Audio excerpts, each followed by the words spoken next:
Continuando con el ejercicio, faltaría calcular el voltaje de la bobina, que si se recuerda es 0.2 por la corriente de la malla 2.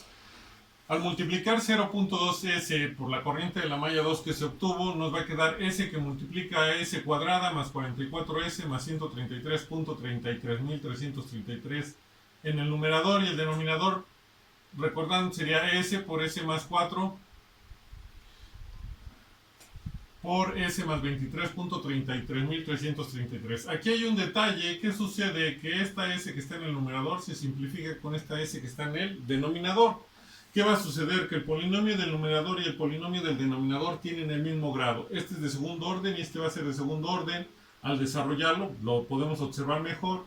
Y entonces ya no es una función racional propia, porque recuerden que una función racional propia solo es cuando el grado del polinomio del numerador es menor al grado del polinomio del denominador. Y en este caso son iguales. ¿Qué hay que hacer? Aplicar división sintética, en donde sustituimos, en este caso es 1. ¿Y qué va a suceder? Que las S cuadradas se van a eliminar. Al hacer operaciones nos va a quedar 16.66.667S más 40.00001.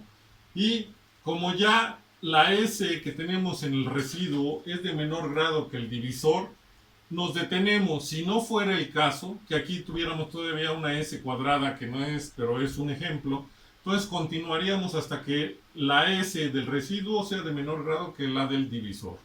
Entonces, como aquí ya nos quedó, nos detenemos y podemos escribir ahora que el voltaje de la bobina en el dominio de Laplace es igual a 1 más el residuo, que es 16.66.667S más 40, no vamos a tomar todo esto tan pequeño, entre, sería el polinomio del denominador, pero si lo factorizamos, ya sabemos que es igual a S más 4 por S más 23.33.333.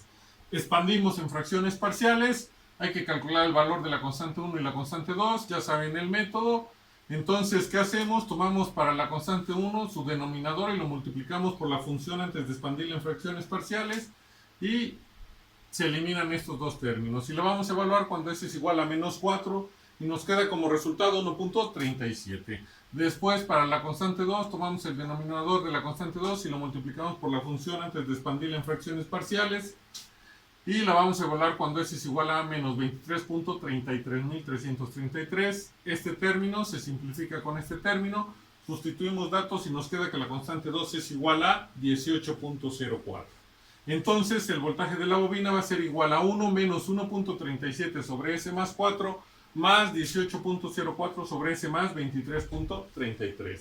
Transformada inversa del dominio de Laplace al dominio del tiempo. Una constante cuando pasa al dominio del tiempo es igual a delta de Dirac. Si fuera 5, sería 5 delta de Dirac. En este caso, como es 1, pues va a ser solo delta de Dirac. Y tenemos que el voltaje de la bobina en el tiempo es igual a delta de Dirac menos 1.37 por E a la menos 4t más 18.04 por E a la menos 23.33t, y esos son volts.